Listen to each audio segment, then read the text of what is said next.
All right, Shalom. Shalom. I want to start off by giving all praises to Yahweh, Bahasham, Yahweh Shai, Bahasham, Rahahak Wadash. Double honors to the apostles and elders at Great Millstone. Peace and blessings to the Akim teaching about the Mind Mat. That's the sincerity and truth. It's the GMS Dallas branch. And just continuing the lessons. Going into the book of Judges. We've reached chapter 6 now. So it's going into Gideon, which is another judge. And as you continue to see, continue to see how the Lord deals with his judges, how he deals with his men. You know, we have our battles between the flesh and the spirit, to where, Lord, are you dealing with me, Lord? What you want me to do next, Lord? I'm just gonna wait on you. You know, and then when you have those moments of doubt and whether or not the Lord is dealing with you, you're gonna ask for certain things. We like to talk about how when you ask for faith, expect to be in a long line, you know, or patience. If you ask for faith, expect some kind of situation to arise, whether you're ready for it or not, to be able to understand, okay, well, this is what I prayed for, so this is what I'm getting, you know. But all this is going on at the same time where the Lord is fulfilling his will, using us, you know, as instruments. And when we get into Gideon and the situation that they were going into, you're going to be able to equate yourself to this one. Like we always say in Romans 15:4, all these things are written aforetime for our learning, you know, and we coming up on a time to where we in chapter 6 now, and we've established through the Spirit that the Lord has judges on the planet now that's gonna that's gonna let Israel know what the Lord wants, and it's up to the Lord whether they hearken or not. But this is another situation where with Gideon was raised up to be a judge in Israel, and he wanted to make sure that he was doing everything right. So he was inquiring of the Lord, you see, which is what we have to do today, you know. So Right. you got anything before we get started? I mean, you pretty much hit the nail on the head. You know, these next 2 or 3 chapters are going to be going into that story of Gideon, and you know, Gideon is one of the more, I'll say, prominent judges. You know, when you read in the book of Judges, that you think about, you know, when you consider this book. So I brought this out, Lord willing, it's edifying. He got a shout out. He got a shout out in the faith chapter, Right. in Hebrews 11. Kind. Yep. That's right. So, and you can see here the pattern. Of course, we keep saying it pretty much every lesson, but you know, the pattern of Judges is how Israel just continued to go off. And I think there was a part in the commentary that we actually we didn't read in the prelude or whatever it's called, like the summary of it, that I think would be a good time to get. Give me 1 second if I can find it. It's Exodus. I went up too far. Leviticus. Okay, I think this is this Joshua? Yes, Joshua. Hold on, let me go down to Judges. There we go. All right, here we go. In the background, here we go. Let's see here. Read this part. Okay. The religion of the Canaanites. We read that part. Okay. So let me read this paragraph here where it says Israel and its enemies, because you keep seeing the common denominator of, you know, the children of Israel did evil in the sight of the Lord. You know, you read chapter 3, you read chapter 4, right? And then upcoming chapters, this is a recurring theme of Israel doing evil in the sight of the Lord. So going into that detail of what does that mean, right? It says, well, this is more important. This is really the point. The point is in the second chapter, the second paragraph. So I'm gonna just read this. But basically, this talks about how Israel encountered different nations as enemies, right?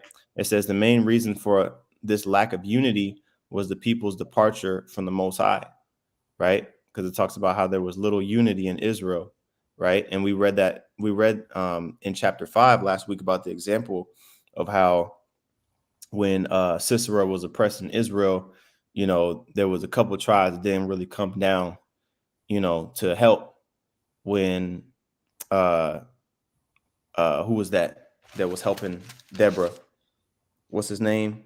Barack. When Barak was helping Deborah, or I'll say, yeah, when Barak was leading the army, there was a couple of tribes that wasn't really dealing, with Israel, or I'll say with their other tribes, right?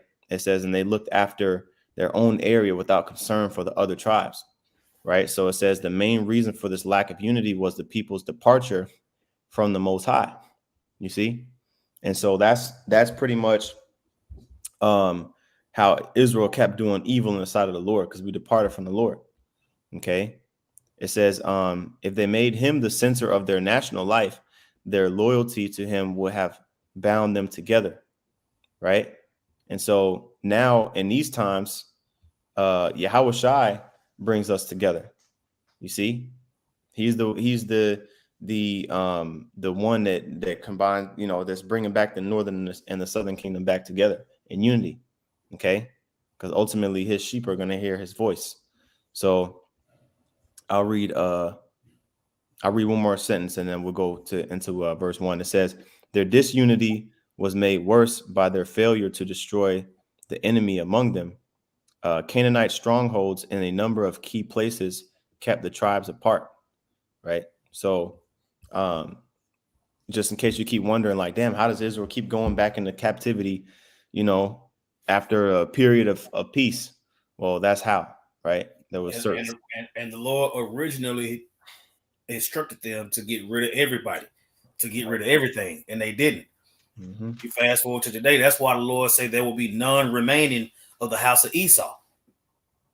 You see, not getting rid of those Canaanites led to all these different captivities and all these different offenses against the Most High and his son. You know what I'm saying? Well, more against the Most High back then, you see. But that's why the Lord said, look, when it come to Edom, we're not gonna keep on doing this shit. Yep. We're gonna get rid of all of them. So that mentality, you didn't do what I say, so they're gonna be a thorn in your side. Every time you look up, you're gonna have to deal with it because you didn't do what you was told to do. You got it? Kind. This is Judges chapter 6, verse 1. It says, and the children of Israel, the evil in the sight of the Lord, of Yahweh Shem Shai, and the Lord delivered them into the hand of Midian 7 years. Right? So now we got the Midianites, which is ironic because Jael was the wife of a Midianite who smote Sisera when you read chapters 4 and chapter 5. And now eventually you have Midian turning around to oppress Israel, right? This is the word for Midian. It says Strong's H4080 Madayan. Okay. Let's see. It says strife. What's the root word? Contention, brawling. Cool. Man, that's exactly what happened. Yeah. Yep. It says a tribe. The tribe descended from Midian. The territory of the tribe descended from Midian, located principally in the desert of north, north of the Arabian Peninsula, land to which Moses fled from Pharaoh. Yeah. So if you look up in your handy Bible atlas, see where that's at. See what comes up. So this is the region of the Egyptian domain, right? And then Moses fled to Midian. This is let me see it for a bigger map. Yeah, so you can see here, this is the top of the Arabian Peninsula, and then in this red box here, this is where Midian is. Okay, kind of like south of the land of Canaan, right? So the Midianites came up and they oppressed Israel for 7 years, right? Let's go back here. Okay. It says in verse 2, and the hand of Midian prevailed against Israel. And because of the Midianites, the children of Israel made them the dens which are in the mountains, and caves and strongholds. Okay. So there was a period of time where we had to flee, you know, into the mountains and caves, and we were taken out of our cities. You know what I mean? And that's a curse, man. Because here it is, the Lord, had us in the wilderness, led us from Egypt, delivered us from Egypt, and brought us through the wilderness. And we repaid the Lord by serving other gods. Okay. And then now we ended up being relegated to caves. You see? And I got a precept pulled up for this one. And oh yeah. 1 Samuel 13:6. Right? It says, this is when Israel was fighting against the Philistines. When the men of Israel saw that they were in a strait, for the people were distressed, then the people did hide themselves in caves and in thickets and in rocks and in high places, in the pits and in pits. So kind of like even when David, he was in them caves and different places when he was fleeing from Saul. You see, so we were relegated to those low places, right? That's where you get a lot of them psalms of asking for mercy and strength and repentance, being in that low state. That's spiritually how we are. Spiritually, we in them dens and in them low places, man, as a nation, because we're being oppressed by these other nations, chiefly Esau. But it says, and so it was when Israel had sown that the Midianites came up, and the Amalekites. Here go Amalek again. Remember, they was helping Elgon, the Moabite king, in chapter 3, right? And now Amalek coming up again, and you see Amalek's territory is down here. You know what I'm saying? South of the land of Canaan, you got Basra, which is a chief city in Edom. You see, so that's Ammon's. I'm sorry, that's Amalek's. That they get off on seeing Jake go down. You see, it says, in the children of the east, even they came up against them. Right. So it was a conglomeration. Psalms 83. You know what I'm saying? It was all teaming up to come up against Israel. Right. It says, and they encamped against them and destroyed the increase of the earth till thou come unto Gaza, and left no sustenance for Israel, neither sheep nor ox nor ass. So Esau had us. Well, Esau was in there, but the Midianites, which is Ishmael, right? Amalek, and even other nations came up, okay, and they pretty much all throughout the land. What is map at? They came up all throughout the land, right? Even until you come onto the Gaza, which is on the western side of the land of Canaan, and they pretty much either burned, salted the lands, or burned whatever they did had to do to where we couldn't even have no livestock, right? Which destroyed our, pretty much destroyed our ability to function, right? It says, for they came up with their cattle and their tents, and they came as grasshoppers for multitude. For both they and their camels were without number, and they entered the land into the land to destroy it. Yep. And that's what Esau did when he came, eventually he just infiltrated America, right? North and South America. He would kill the crops that we had, what I'm saying, the natives, the American Indians had, right? He would destroy the livestock, the buffaloes, water buffaloes. He would, just kill them just to mess us up. What I'm saying, hunting everything, So that's a war tactic that you do if you're trying to take over a land. You just burn everything down, or you kill everything that's alive to a point where it messes up the economy, right? You know where they got that from? The Lord doing it to us. Mm-hmm. You know what I'm saying? You didn't do what you were supposed to do. They come in, they conquer with the manifest destiny stuff. Mm-hmm. You know what I'm saying? They wanted to wipe out everybody so they could take over everything, but they wasn't able to.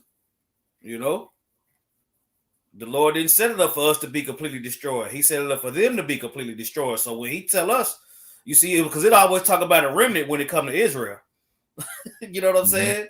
But when it comes to the enemy, see, when the Lord say wipe everybody out, He means wipe everybody out.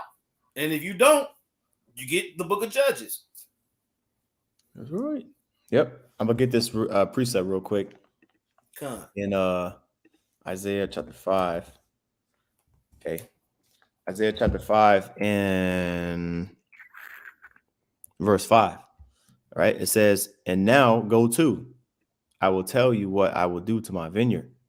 I will take away the hedge thereof, and it shall be eaten up, and break down the wall thereof, and it shall be trodden down." Yeah, because pretty much when you read this whole chapter, this is a parable, if you will, for the nation of Israel being protected by the Lord. Okay, because Israel is the Lord's vineyard. Okay, as it says here in verse 7, for the vineyard of the Lord of hosts is the house of Israel. Right. But let me read verse 6. Isaiah 5 and 6, it says, "And I will lay it waste, it shall not be pruned nor digged, but there shall come up briars and thorns. I will also command the clouds that they rain no rain upon it."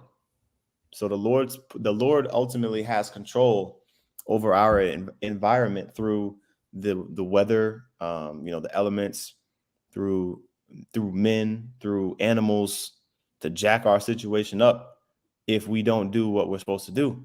And at the end of the day, that's what Israel did. We brought forth wild grapes, right? The fruit that we gave to the Most High, the reward that we gave the Most High for cultivating us and taking care of us was basically an abomination sacrifice.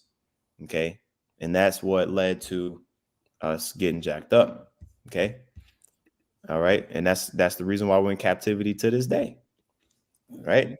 So it says in verse 6. All these generations, the sons of God keep falling. Kind. That's right. Yep. In verse 6, it says, "And Israel was greatly impoverished because of the Midianites.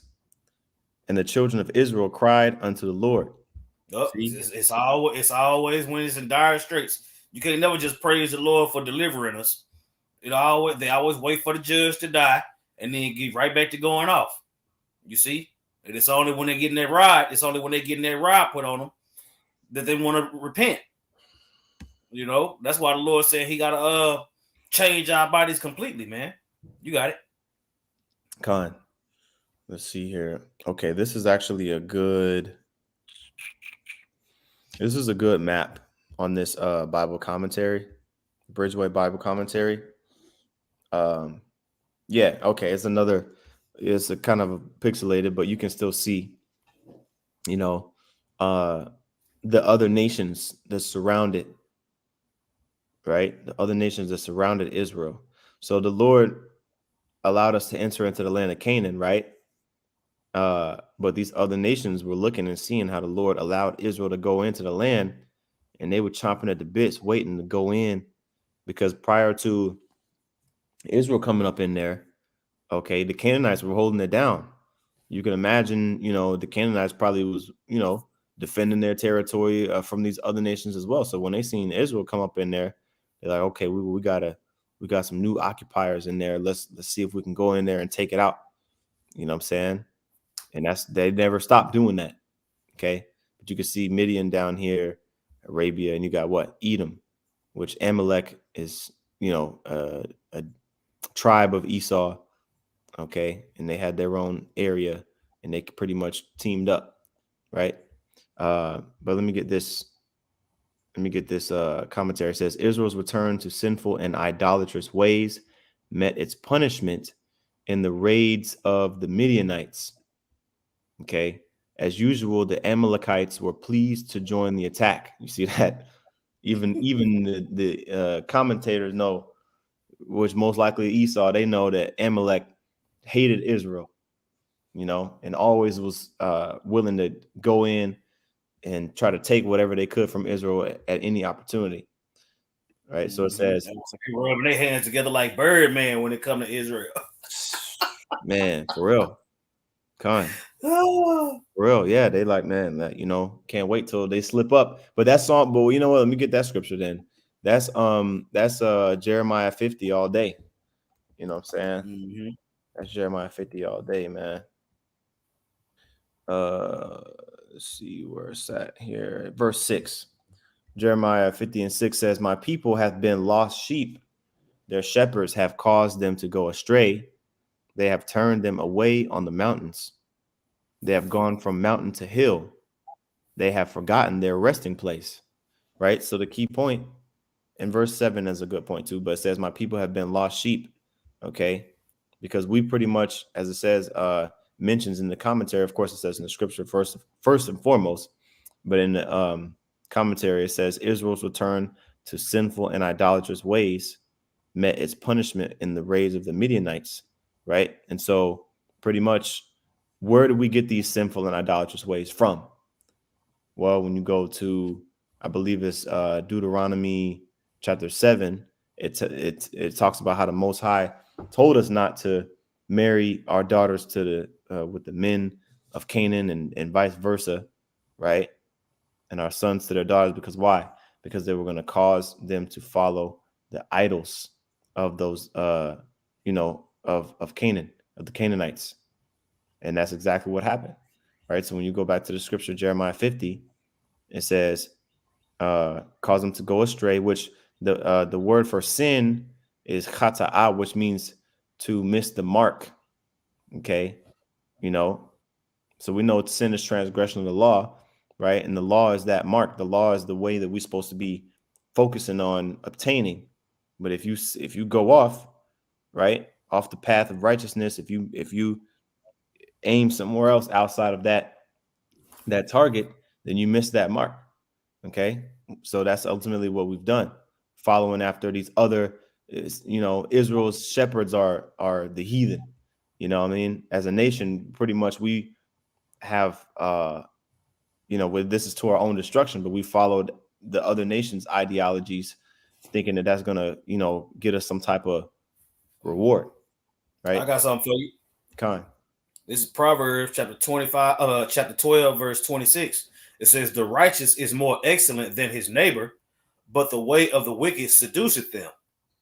Mm-hmm. And you see that time and time again, man. You see it time and time again. Everywhere we go, we've been scattered all over the place, and everywhere we go, it's the same thing. You got it. That's right. That's right. So we're gonna go back here to Judges mingle 6. amongst the heathen and learn their works. It's like so many precepts that go into that, but it's also so many precepts that go into wherever we at. It's a remnant that's gonna say no.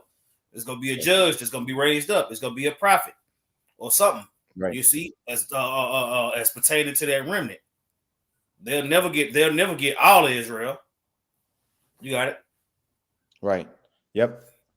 That's right. So it says in verse 7, and it came to pass when the children of Israel cried unto the Lord Yahweh Bashem Yahushai because of the Midianites, that the Lord sent a prophet unto the children of Israel.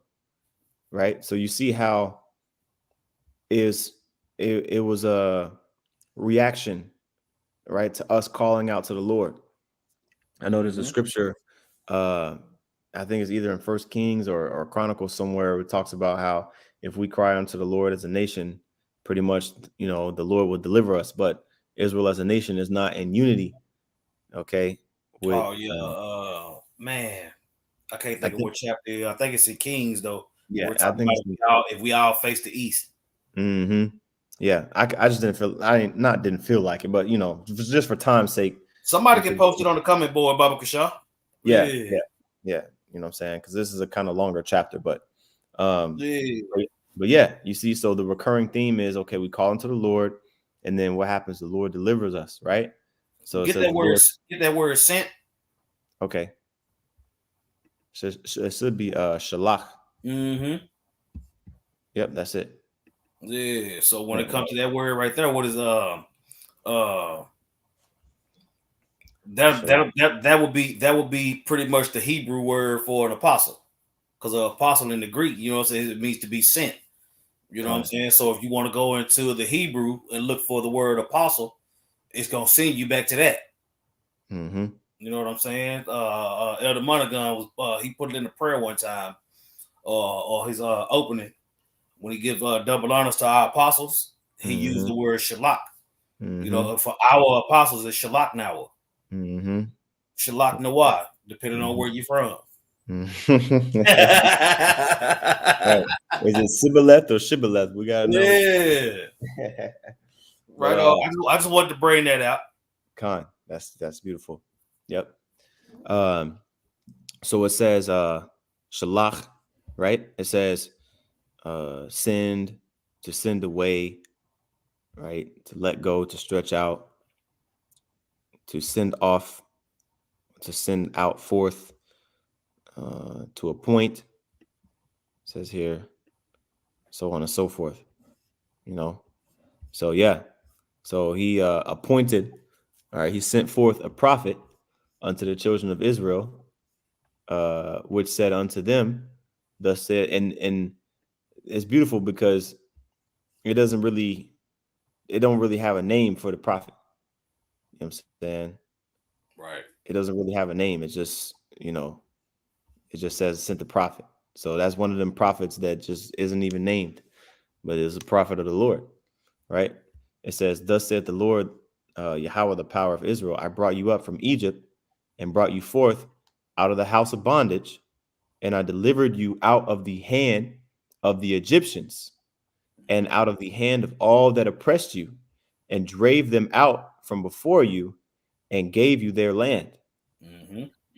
And I said Which is unto you, always, I would say between the prophet, I would say between the prophet, the prophet's job is to let Israel know this is what's going on. This is why it's going on.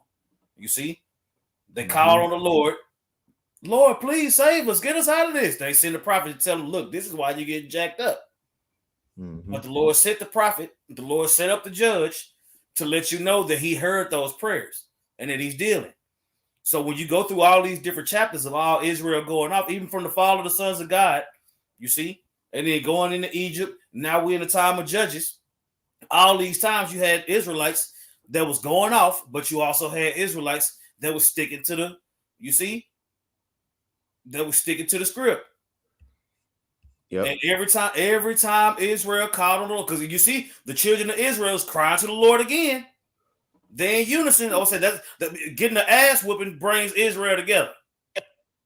Right. By getting their ass beat. You see? So every time they getting their ass beat, they call on the Lord. And the Lord sent somebody to curse their ass out. This why you getting your ass whooped, but I ain't done with y'all yet. Go ahead. It's the same thing happening today. It's the same thing happening today. We talk about all these other Israelite groups and all the BS that they got going, but you still got the remnant, and we believe we are of that number.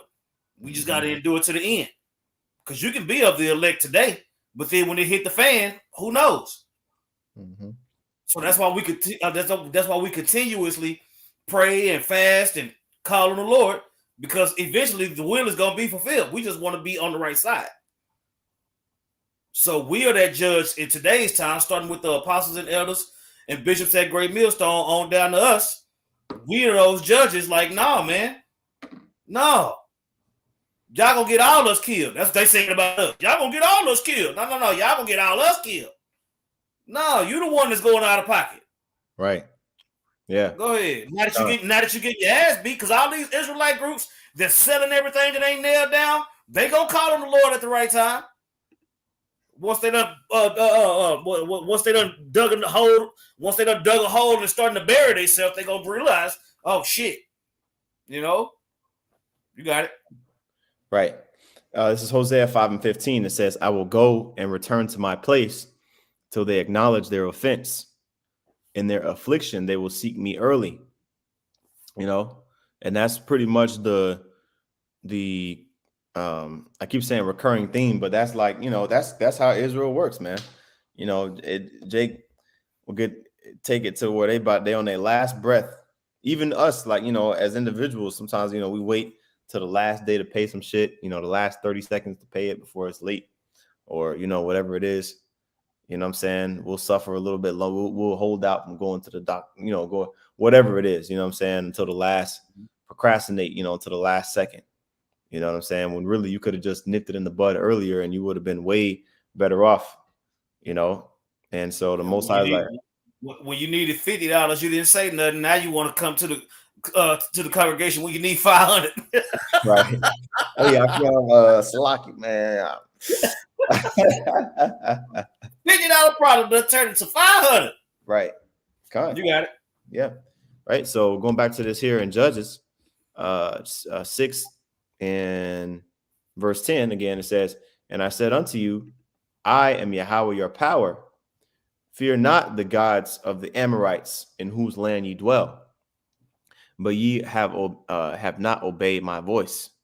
You see, so our people are actually fearing the gods of the Amorites spiritually today, right? Mm-hmm. When you go into that word, I want to get it, fear, which we already knew what it was. Strong's H3372, Yara'ah, okay, to stand in awe of, to fear, reverence, to honor, respect. Our people were honoring and respecting the gods of the Amorites. Let's see if some book comes up on the search. Amorite gods. Yeah. So that's just like today. It'll say all these Israelite groups, they fear Esau more than they fear the Most High, man, and it shows in their actions. Yeah. Esau say some shit, they get right in line, they get right in order. But then when but then when the prophets tell you, you got a problem with it, and it's not that you, and it's not that Esau is stronger, but Jake fear the power on the earth, the power that they can see. You know what I'm saying? Jake straighten up when Esau show up. They see them red and blue lights and shit.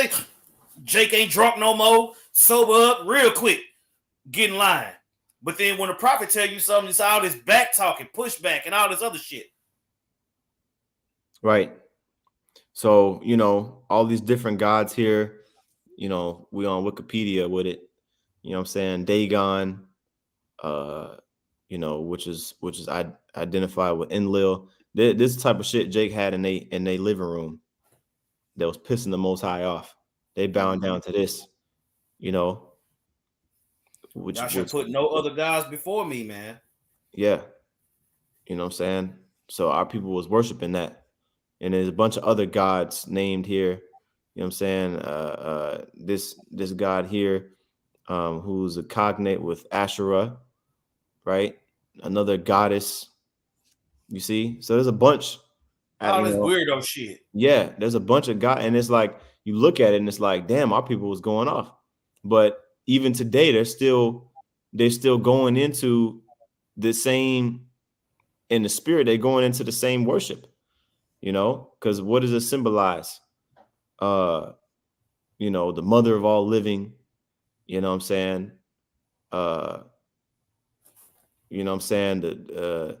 The snake, Ahaya and Yeshaya, yeah, Most High Christ bless, cutting out your Yahweh all together. Yeah. Thinking you can just go to the Most High on your own. Mm-hmm. And all these niggas got fringes on. Yep. All this bullshit with your fringes on. Thou shalt place no God before me.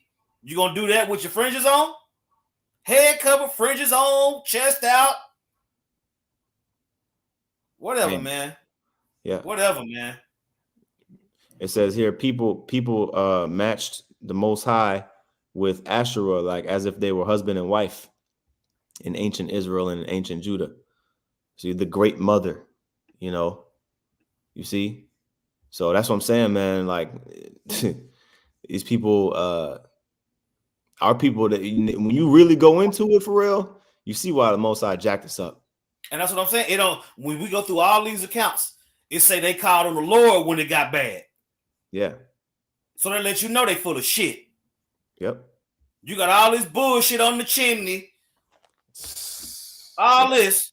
You ain't calling on none of them lords to get you out of captivity. Man. Because it's only one that's gonna get you out of captivity, the one that put you there. So we're gonna see about all that Most High Christ bless and diminishing Yahweh Shai's worth. We're gonna see. We're gonna see. Cause when Esau got that boot on your neck, we gonna see. God. You got it. God. This is Judges 6:11. It says, and there came an angel of Yahweh and sat under an oak, which is in Ophrah, that pertained unto Joash, the Abiezerite. And his son Gideon threshed wheat by the winepress to hide it from the Midianites. Okay. Wheat threshing was required in order to create bread, in order to create the flour that you use to make bread. So, we did lessons, brothers did lessons on wheat threshing. If you want to just look it up, what is wheat threshing? We bring it up all the time. We don't got to go into it every single time we mention it, but you should know what the process of threshing wheat is, and the process of winnowing and that agricultural process. And it says he did it by the wine press, which is a big, huge stone that they used to squish grapes and get the juice out of it. So he kind of did it like in the background, hidden away so that the Midianites wouldn't see. You know what I'm saying? And so basically he was in captivity, like how we are, trying to do our side hustle on the side without Esau looking at, you know what I mean? He was just trying to make it, right? And then the Lord came to him, right? Verse 12, and the angel of the Lord appeared unto him and said unto him, Yahweh Bashem Yahushai is with thee, thou mighty man of valor. Right. So the Lord literally just had an angel just pop up and visit Gideon. Right. Mm-hmm. And let me go ahead and get that word, what the name means in the Hebrew. I'm curious what Oprah means. Strong's H6084 Ipara Fawn. That's cool. Never knew that. So Oprah really got a dope name. She's just a demon. So going to Gideon, that word Gideon is Strong's H 1439, Gadai one, okay, which Gadai means to cut, to chop, to hew down, to chop into, and then the one at the end, the Y and the Na at the end, these last two makes it plural. So hewer, one who hews, a feller. Yep. And that's exactly what he did. Mm-hmm. And he chopped them damn Midianites down through the spirit. Right. And the nations are what in Ezekiel 31, it shows you that people being like in the trees. And a fella chops down trees. That's right. That's right. Yep. And Yahushua is known as that axe. Mm-hmm. So it says Judges 6:13. It says, and Gideon said unto him, O my Lord, if the Lord Yahweh be with us, then why then is all this befallen us? And where be all his miracles which our fathers told us of, saying, did not the Lord bring us up from Egypt? You see? So it was a custom. They knew, the Lord had brought us from Egypt. Now, at this point, everybody, Joshua and Caleb, they had all passed on to the spirit world, because it was, by this time, probably at least 100 years, had passed since Israel was, when first entered into the land. And, that generation that passed, so it was like our great grandfather, was one of the ones that was around during Moses' time. At this time, that was like around that time. So it was like damn, well, we didn't see the manna come down from, the manna every morning, but our fathers told us how we got here. Where are those miracles now? What's like, how are we in this position now? Kind of like how the spirit that Ezra was in when you read that in Second Ezra chapter 2. I'm saying Ezra was questioning, and he was like, "Man, like Lord, if you with us, then how come these other nations ruling over us?" He was kind of coming in that same spirit, right? Mm-hmm. It says, but now the Lord Yahweh hath forsaken us and delivered us into the hands of the Midianites. You see, so but the picture had to be painted for him to understand was because we keep as a nation we keep worshiping these other gods. And that's how Jake is now. Mm-hmm. Jake always want to question the Lord like they ain't got nothing to do with what's going on with their situation. Yeah. You Yeah. look at Israel. I'll say you look at Israel and you see how wicked they are, but they the ones talking about why. Yeah. Why this? Why that? Explain this to me. Send me to hell then, because if I go to heaven, I'm gonna question God. I'm gonna get on his nerves. Are you fucking serious? Man. Like you ain't got nothing to do with what's going on. You Right. just being as righteous as possible, sitting in a lotus position, but the Lord just keep on messing with you. Right. Man, fuck off. Right. Yep. That's the spirit of 2/3 of our people. They basically like, well, I didn't do nothing wrong. You know what I'm saying? Wherein hast thou loved us? That's spirit. Whole life wrong in the eyes of the Heavenly Father. You doing what you want to do, talking shit to the prophets, wicked as hell. I was said you got the LGBT, you got the LMNOP group questioning the Lord like it ain't nothing, like they ain't got nothing to do with AIDS and all this other shit. Man. Yep. You want everybody to respect you, but you wicked as hell. No, we're not gonna do that. You just gonna have to be mad. You just gonna have to counsel me. Fuck off. Yep. And that's the mentality of the judges. Like, you can talk all that shit you want. This is what the Lord said. Mm-hmm. And I'm rolling with what the Lord said. Get mad. Cool. Hey, I'm mad right back. But I'm not gonna sin though. Right. Be ye angry, but sin not. See, we held to a way higher standard than the people out there just doing whatever the hell they want. But your behavior is the reason why you're in captivity. And the Lord gonna send somebody to tell your ass that. Go ahead. Con. Right. It says verse 14, Judges 6 and 14. And the Lord Yahweh looked upon him and said, go in this thy might, and thou shalt save Israel from the hand of the Midianites. Have not I sent thee? So Gideon was on a level, you know what I'm saying? He was on a mighty man level. If he was around during the time of David, he would have been one of David's mighty men. Right? And the angel of the Lord, like, look, just go, do as I say.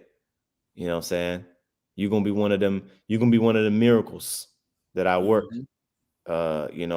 That you're talking about, where's these miracles, and so verse 15, what he do, it says, and he said, this is Gideon, and he said unto him, O my Lord, wherewith shall I save Israel? Behold, my family is poor in Manasseh, and I am the least in my father's house. Right. So he was thinking logically, like, okay, well, if I'm gonna do it, I don't got no iron chariots of iron, no horses. He was a poor, financially, poor Manassite, you know what I'm saying? And it says, verse 16, and the Lord said unto him, surely I will be with thee, and thou shalt smite the Midianites as one man. You see? So the angel of the Lord reassured Gideon, hey, look, I'm with you. Get Romans real quick. Okay. If the Lord is with us, who can be against us? Right. Yep. Romans 8.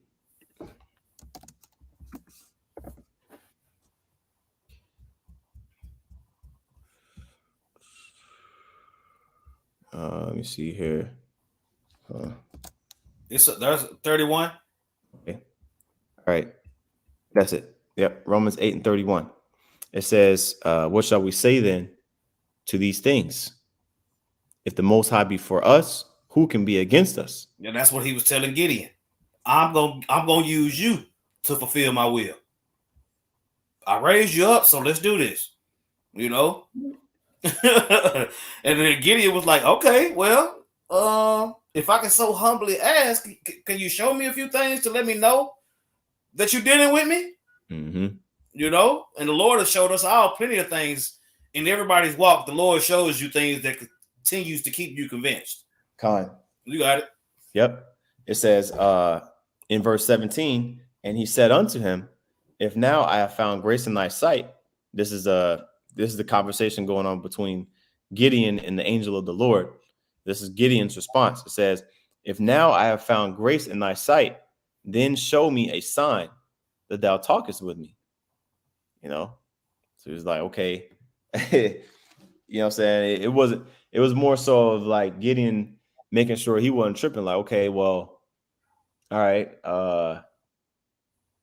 right, you know, make sure I'm not tripping, because I could just go out here and do what you're saying and get put to death, you know. So let me, you know, Yeah, I want to make sure you ain't a demon, Lord. yeah, no, you know what I'm saying? For real, you know, let me be. And the Lord didn't get pissed off at him. Yeah. Yep. How dare you, my son, question me? No, watch what he did. Right. Yep. Verse 18, it says, depart not thence, I pray, depart not hence, I pray thee, until I come unto thee and bring forth my present and set it before thee. And he said, I will tarry till thou come again. That's what we doing. Mm-hmm. We tarry until the Lord come again, because the prophecies tell us exactly what the Lord is going to do. You see? It tell us what it's going to do. It tell us what he's going to do, when, how he's going to do it. It's just not a date put on it. You see? So we waiting until the Lord come, which is the position that Gideon was in during his time. You see? You know what, Lord? Hey, I just want to make sure that you dealing with me for sure. And if you tell me to wait, I'm going to wait. Simple as that. Yep. He didn't tell him to chase the bag. He didn't tell him to make no money. He didn't tell him to sell turtle doves and t-shirts. Now, look, I'm going to show you I'm dealing with you, because that's what you asked me for, because I'm the one that set you up anyway. So let's do this. You got it? Con. Yep. And it says in verse 19, and Gideon went in and made ready a kid. Kind of like when you read Genesis 18, how Abraham did the same thing when he was approached by the angels. Mm-hmm. You know, and he was like, oh shit, okay, he told Sarah, yeah, he snapped into a Slim Jim, you know, go ahead and make this cakes and prepare a kid for our guests, right? So that's what he did. He went in, you know, made ready a kid, which is a goat, and unleavened cakes of an ephah of flour. The flesh he put in a basket, and he put the broth in a pot and brought it out unto him under the oak and presented it. And the angel of the Most High said unto him, take the flesh and the unleavened cakes and lay them upon this rock and pour out the broth. And he did so. You see? So the first inclination that Gideon had was like, look, let me give us, you know, an offering and see what happens. And the angel didn't eat the goat, and you know, nah, this is what happened. It says, then the angel of the Lord put forth the end of the staff that was in his hand, which shows you that this was a physical, you know, appearance, right? Okay. And the angel of the Lord is an angel, okay, which is what? Mala'ak, a messenger of the Lord. Okay, this is not the Most High himself, the actual, you know, Most High. Okay, just because it says the angel of the Lord, a messenger of the Lord, okay, did these things. Okay, because the Lord has messengers, he has angels. And angels can be, well, like the scriptures say, we entertain angels unawares. Right. You know, Scriptures also let you know that there's evil angels. mm-hmm. If you type in evil angels, it's a precept that's going to come up. You know what I'm saying? So Gideon clearly was aware of that. That's why he wanted the Lord to confirm, you know, and the Lord did. Right. Hebrews 13:2. Be not forgetful to entertain strangers, for thereby some have entertained angels unawares. So Look at this is unawares. mm-hmm.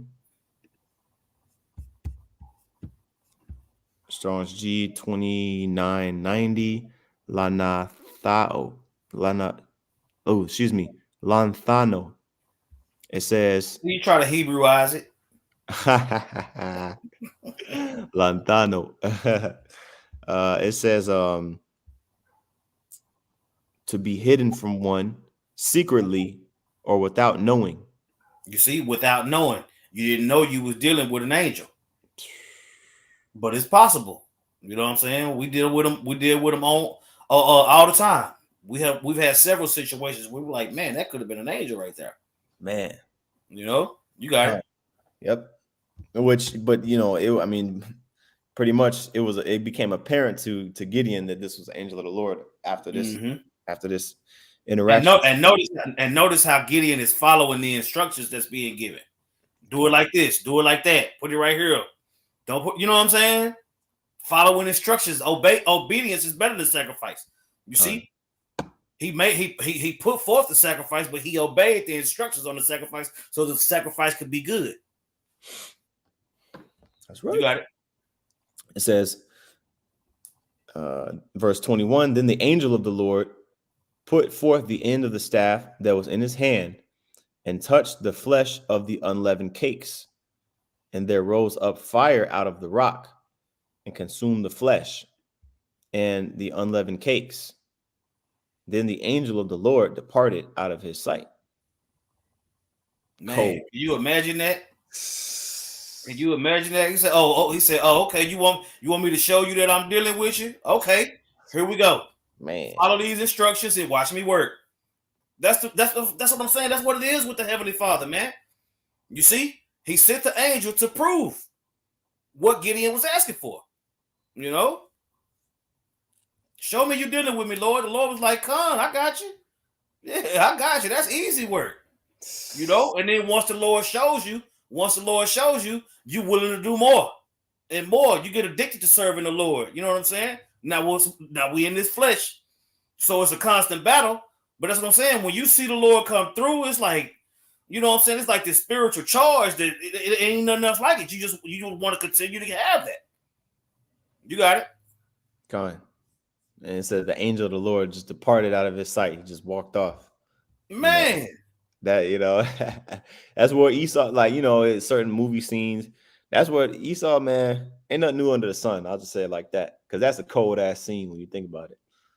Yeah. No doubt. Verse 22 says, and when Gideon perceived that he was an angel of the Lord, Gideon said, alas, O Lord Yahweh, for because I have seen an angel of Yahweh face to face. You see? He was like, damn. So he knew, okay, damn, this is the angel of the Lord. I just dealt with an angel. Just like how we, if we were to react, if we seen something like that, like, we'd be like, oh, even when we see chariots. Let's look at something. Let's look at face to face. Okay. And see what come up. Maybe Panyum. Al Panyum. Yeah, face to face. So it's like a phrase. It's like a phrase. Well, let me see if it comes up better if I do it like this.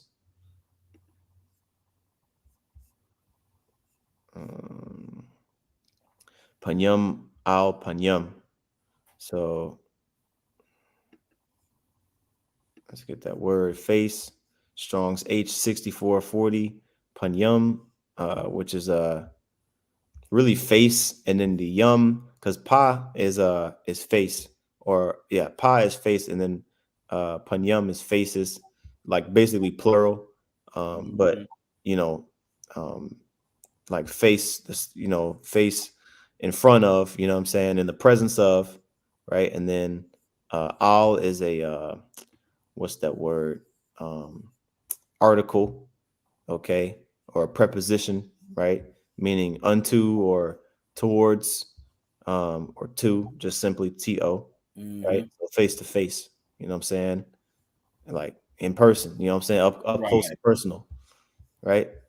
And so that's even that term face to face, that ain't, man, that's a biblical term. That goes back to the Old Testament. That ain't nothing new, that term face to face. Right. With the Most High and Moses. Mm-hmm. It Right. goes in the face to face. I just wanted to see what it was gonna say. Mm-hmm. Kind. Yep. I'm sure there's precepts, a bunch of precepts on that. But yeah, we like halfway through, so I'm gonna keep going here in verse 23. It says, and the Lord Yahweh said unto him, peace be unto thee. Fear not, thou shalt not die. Okay. So that was the Lord's response. It says, then Gideon built an altar there unto the Lord and called it Yahweh Shalom. Okay, I ain't going to read the transliterated version because I can understand what it means, which we'll go into it. But it says, well, which that means the Most High's peace, right? Which we'll go into in a second. But it says, unto this day, it is yet an Oprah of the Abiezrites. So go into this here, the word Yahweh. Oh, they have it separated, but you can see it here if you understand the letters. Yahweh and then Shalom. Okay, which Shalom means peace. A salute to the Most High. So, and Gideon was one of the few. It wasn't very many people that built the altars to the Lord like that. But Gideon was one of those men. Okay, let's see. It says verse 25. It says, and it came to pass that same night that the Lord Yahweh said unto him, take thy father's young bullock, even the second bullock of 7 years old, and throw down the altar of Baal that thy father hath, and cut down the grove that is by it. Yeah, because what does the scripture say? The Most High is a jealous power. So he's like, okay, I'm gonna work with Gideon. Let's do the first test. Let's see if he's willing to take down this altar that's in his town, right? Which you can see, man, as I'm thinking about it, it kind of does sound similar, to Abraham's story. You know what I'm saying? Being that Abraham's father was, into, he was all into the other gods. You know what I'm saying? And Abraham departed from that. He left the land of Uz, and he followed the Lord, right? So there was an altar of Baal, okay, of Satan, pretty much, in the city, right? It says, and there was a grove, there was an altar to Baal, and there was a grove, right? Baal and Ashtaroth, okay. It says, and build an altar unto the Lord, Yahweh thy power, upon the top of this rock, in the ordered place, and take the second bullock, and offer a burnt sacrifice with the wood of the grove that thou shalt cut down. So, he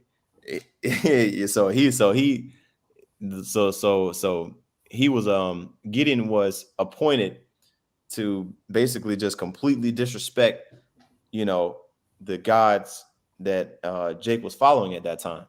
So that's like us going into a Christian church, taking the pillars out of the church, and building an altar to the Lord, what I'm saying, with that same wood, what I'm saying. Mm-hmm. Or something like very like to the point where if you did that, like they'd be ready to kill you. You know what I'm saying? Take that, smash down the big crucifix of Jesus that's in there, right? Of Caesar Borgia that's in there, trash that down. You know what I'm saying? And then tell them, and then when they ask who did it, tell them it was you. Okay, Abraham was in Ur. We said Uz, so yeah, that's yeah. We said Uz, so yeah, we just want to clarify.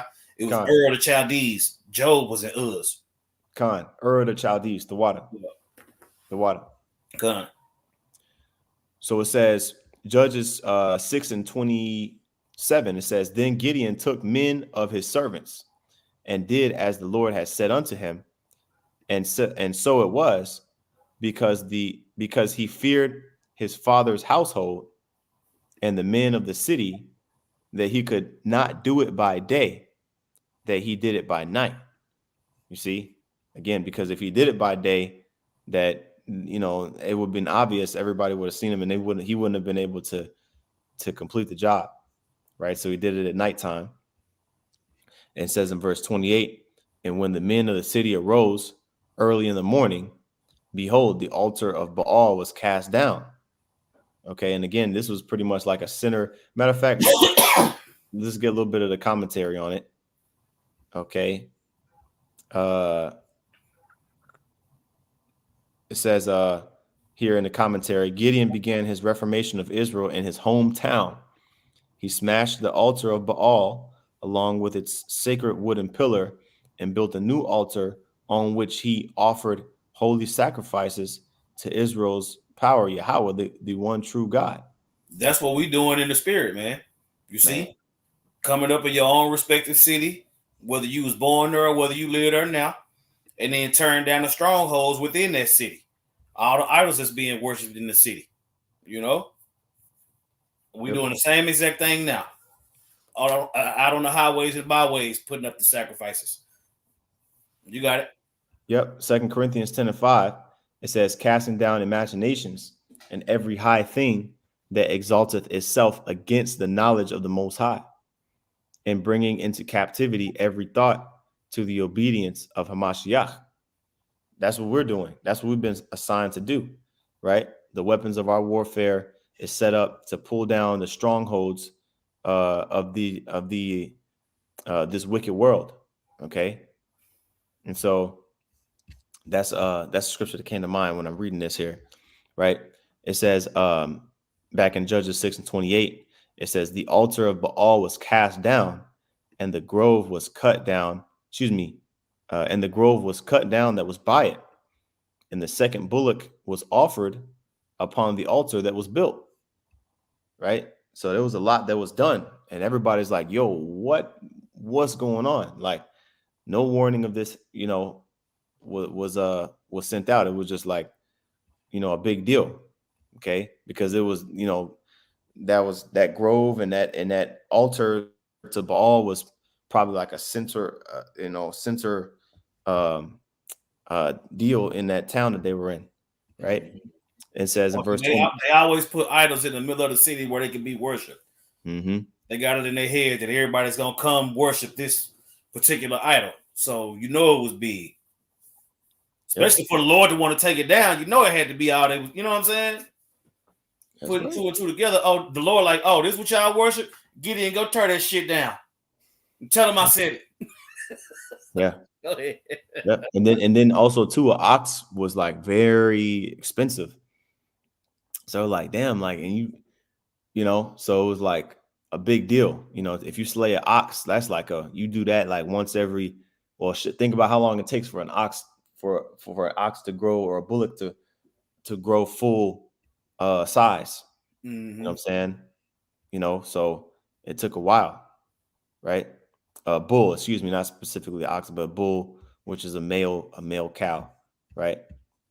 So it says, verse 28, verse 29, and when they said one to another, and they said one to another, who hath done this thing?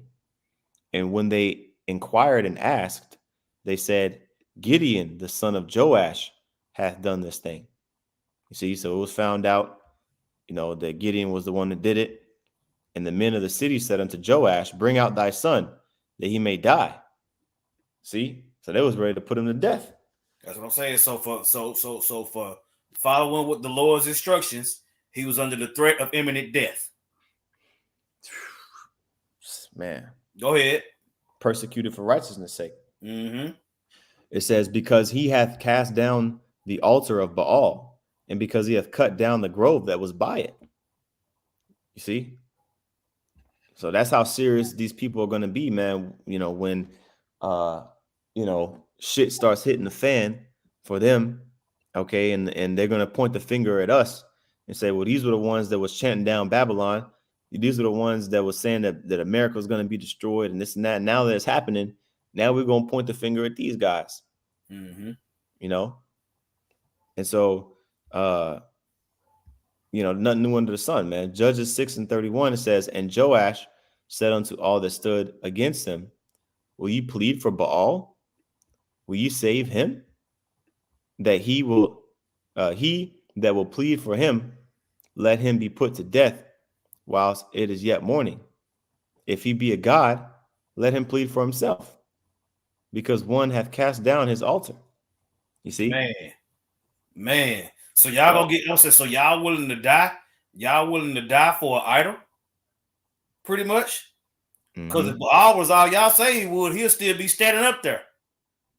Yep. So if Yep. you if that's how you if that's what you believe on, you could die too. Mm-hmm. Go ahead. Yeah, kind, and so that's why his name was called Jerubbaal, like it says.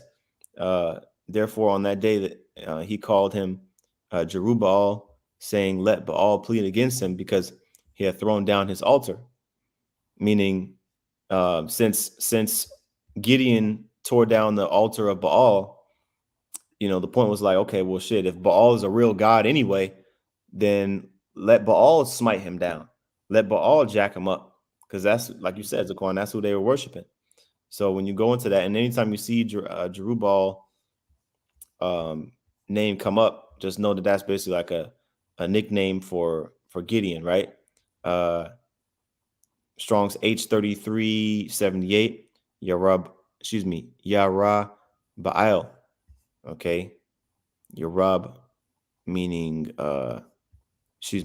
Rayab, meaning to plead or to strive or to contend, and then Baal, right, which is Baal. Okay, let Baal contend. The name given to Gideon by his father when he destroyed the altar of Baal. That's kind of like it's kind of like he almost like uh tempting. Well, even though Baal is not a real. I mean, that's not a real power to be feared anyway. Right. So it was like a tempting, it was like a teaser name. So, the ones that really was into Baal like that, they probably was like, yeah, man, Baal gonna jack him up. Yeah, man, Baal gonna mess him up. But nothing ever happened to Gideon. Yeah, He ended up and that's a trip how his pop. They were like, bring your son out here so we can kill him right now. And he right. was like, and it was like, bring Gideon out here right now. He was like, matter of fact, since he said what he had to say about Baal, he was like, matter of fact, call my son Jerubbaal. You know, Mm-hmm. like what? What y'all? Mm-hmm.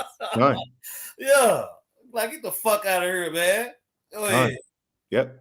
It says in verse let me see, excuse me, verse 33,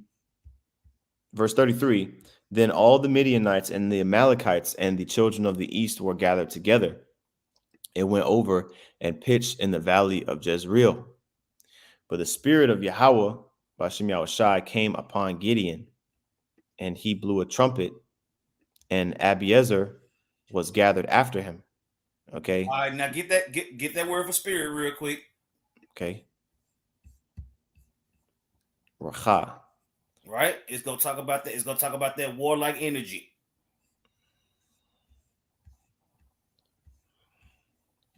Yep.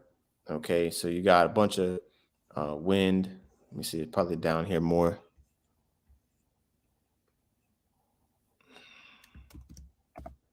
There we go. Imparting warlike energy. So there Yep. we go. Yep. And that's what happened. We can move on. Kind. Man. Now, when the spirit of the Lord is on you, all these different things gonna happen. You see, prophetic energy, warlike energy. That's what I said. The spirit of the Lord is on you to fulfill His will. Mm-hmm. Go ahead. Yep. And so he had, after this account, he pretty much had a level of, you know, authority, what I'm saying, if you will. And even the ones that so-called, had a problem with him, they couldn't really touch him because it's like, well, shit, yeah, I mean, I do believe if you do believe in Baal, then you're gonna believe that he gonna jack him up. But he pretty much galvanized the men of Abiezer, right, as it says here, to follow him up to you know to get, I'll say, to follow him, what I'm saying, to kind of create like a a coalition to defend against the Midianites, right? So it says in verse 35, it says, and he sent messengers throughout all Manasseh, because Gideon was from Manasseh, it says, who also was gathered after him. So not only was he able to get his region within Manasseh, but also pretty much the whole tribe of Manasseh to come and follow him. And Mm-hmm. it says, and he sent messengers unto Asher and unto Zebulun and unto Naphtali, and they came up to meet them. See, so not only just his tribe, but which getting your whole tribe together is a huge thing. Yep. Shoot, getting your whole town to come together for a collective cause, that's a big deal. You get the whole tribe, and then he got one, two, three other tribes, and so now we see the picture of when he had all those men, which I think that's in the next chapter. Yeah, that's the next chapter. You know what I'm saying? But now with that understanding and seeing, damn, I got tens of thousands, I got thousands and thousands of men here with me to come together for this cause. Man, I sure hope the Lord's dealing with me. That's why he had, what we about to read in verses 36 through the end of the chapter. That's why he kind of did what he did, because he was like, man, let me make sure, let me be quadruple sure I'm doing the right thing. Right. So as Judges 6:36 says, and Gideon said unto the Most High, if thou wilt save Israel by mine hand, as thou hast said, behold, I will put a fleece of wool on the floor, and if the dew be on the fleece only, and it be dry upon all the earth beside, then shall I know that thou wilt save Israel by mine hand, as thou hast said. Right. So it was like um, I guess you could say not a test, but he was asking for a sign from the Lord again, another sign. Right. Mm-hmm. It says, and it was so, for he rose up early on the morrow and thrust the fleece together, meaning he wringed it out. And it says, the dew, and wringed the dew out of the fleece, a bowl full of water. So the Lord answered his prayer, right?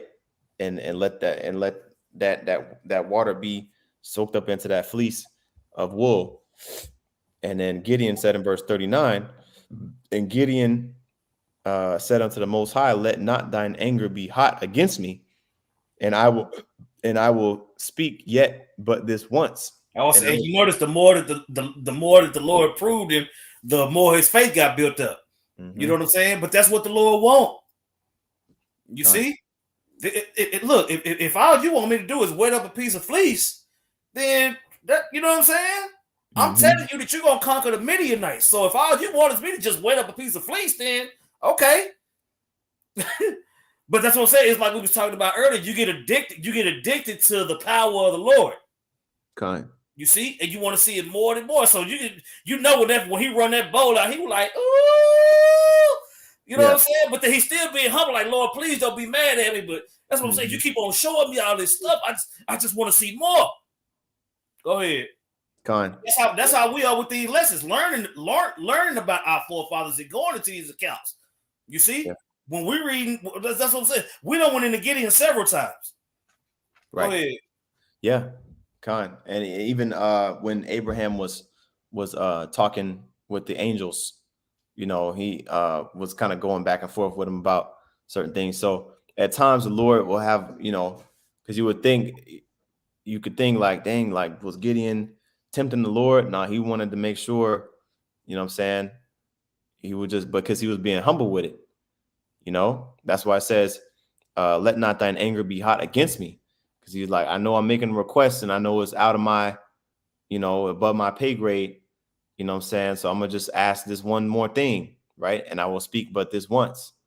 Let me prove, I pray thee, but this once with the fleece. Okay. Let it now be dry upon only the fleece, and upon all the ground let there be dew. Okay. It says, and the Most High did so that night, for it was dry upon the fleece only, and there was dew on all the ground. So that way it was irrefutable that the Lord was speaking and working through Gideon, to the point where it's like, okay, well, damn, now that I've seen this, I can't go back. Like, and that's how we feel. You know what I'm saying?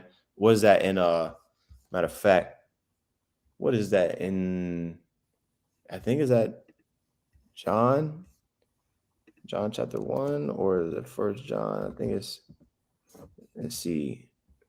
Mm, I think it might be first John. We're talking about how we physically. Okay, here we go.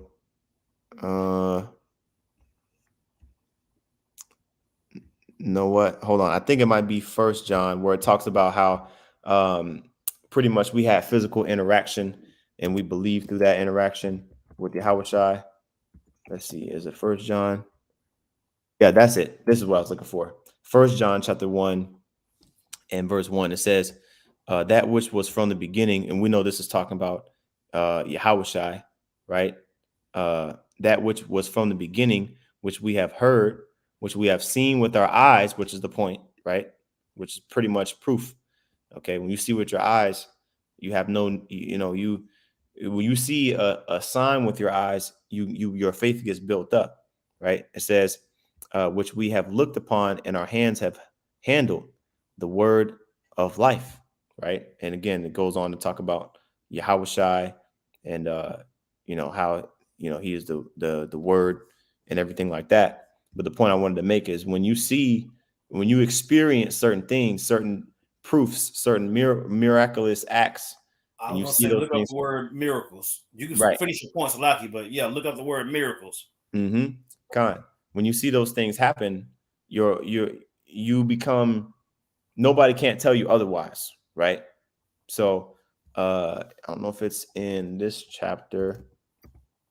The word, no. Okay, let me just look up miracles. All right, we got a couple words for miracle. Um, we can do the Greek or the Hebrew. Let's see. The Hebrew is the one we can look up both, but the Yeah. Hebrew, the Greek is the one that I was thinking about right then. Okay. I think this probably be a good one here. It's kind of two words here for it. You got Strong's H4159, Mawapath, okay, which says a wonder, a sign, uh, portent, which a portent is a sign or warning that something, especially something momentous or calamitous, is likely to happen, like an Right? omen. You got a wonder, a special display of God's power, Man. which is what he worked through Gideon. Yep. You see, by building them up, gathering everybody together, and then dwindling that number down so his power could be shown. Kind. You see? And a miracle was worked through Gideon because Gideon believed. So the more and more that the Lord showed Gideon, because the Lord woke Gideon up for his purpose. You see? Yep. But Gideon was in the flesh. So he want, you know what I'm saying? And that's the way the Lord proved those things. Fast forward to the New Testament, the Lord proved those things through his son. Then the apostles. All that action is coming back today. God, that's heavy. Yep, because he was just threshing wheat behind the wine press. Mm-hmm. You know what I'm saying? Just like a lot of the prophets you read about, they had pretty much normal lives, you know? That's right. Um, all right, so there's two words here for, well, hold on, there's another word in the Hebrew. Let's see this one here. Okay, a wath, Strong's H22 a wath, a sign or a signal, a miraculous sign, a token, a standard or proof, you know. So that's that second word there. And then in the Greek, you have two words for it. Strong's G1411, dunamis. Okay, and it says power, mighty work, strength. Let's see, inherent power residing in a thing by virtue of its nature. Another one is the power for performing miracles. Mm-hmm. So basically power, you know what I'm saying? Ability, but like a special ability, you know? So yeah. Going to the root word. Yep. The root word is uh dunamai. Dunamai. It says can, or like, okay, to be able to do something, to be able to do something, to be capable, to have power, whether by your own ability, um, or state of mind, or through favorable circumstances, or by permission, but basically to be able to do something, Mm-hmm. you know. And the Most High gives us that ability. Hey, like the scriptures say, every man according to his several ability, you know, which is basically the ability to do the Most High's will. And then that other word here for miracle, okay, is Strong's G4592. It says say mayon, say mayon. It says a sign, a miracle. Jump down to subsection B2. Okay, it says of miracles and wonders by which the Most High authenticates the men sent by him, or by which men prove that the cause that they are pleading is the Most High's. That's what Gideon was doing. You know what I'm saying? That's what we are doing. That's what we want to. Well, we want to be a part of this number. Man, that's heavy. That's heavy. That Yep. was all I got. Yeah, Khan. Yeah, that was pretty much the lesson. You know what I'm saying? And then a lot of times that this word was used in the New Testament, they was asking, you know, they wanted to see the wicked scribes and Pharisees. They wanted to see what Gideon saw. You know what I'm saying? You know, different signs, because they were trying to buck up against Yahweh Shai. You know what I'm saying? They were like, okay, well, if everything you saying is so right, if everything that you saying is so right, then you know, do a miracle. You know Mm-hmm. what I'm saying? You know, but they heard of all the miracles that Yahweh Shai did, but they said, okay, unless I see it, I'm not gonna believe it unless I see it. Right. But even if they did, okay, see the miracles, which a lot of people did see miracles, and they still didn't end up following the Lord. So anyway, you know, this is an example of a righteous man seeking for a sign, and sometimes we pray for signs, and sometimes the Mm-hmm. Lord answers that, you know. That's And right. so you know, that was pretty much it. I don't know. Let's see if there's anything on the comment board. Okay. For a minute, well, okay, let's read this real quick. Uh Wisdom of Solomon 12 and 17. It says, for when men will not believe that thou art full of power, thou showest thy strength, and among them that know it, thou makest their boldness manifest. You see? So a lot of people don't believe that the Most High is capable. You know, a lot of people don't even believe in the Most High. They believe in all these other false gods. Okay. But when the Most High shows his strength, when he shows his miracles, that's when people start, you know, the believers get woken up, you know, and a lot of Mm-hmm. things are being worked in these times now to where, you know, and a lot of individuals are waking up, a lot of Israelites waking up to the truth, you know. So we pray to Yahweh Shem Yahushua that he continues to show those signs to the sincere, you see. But that's all I had, Zaquan. Hey, you can close us out. Khan. Hey, so Abaratazah, that was edifying. With that, we want to give all praises, honor, and glory unto Yahweh, Bahashem, Yahweh Shai, Bahashem, Rachak Wadash. Double honors to the apostles, and that was a great millstone, and peace and salutations to the elect. Shalom. Shalom.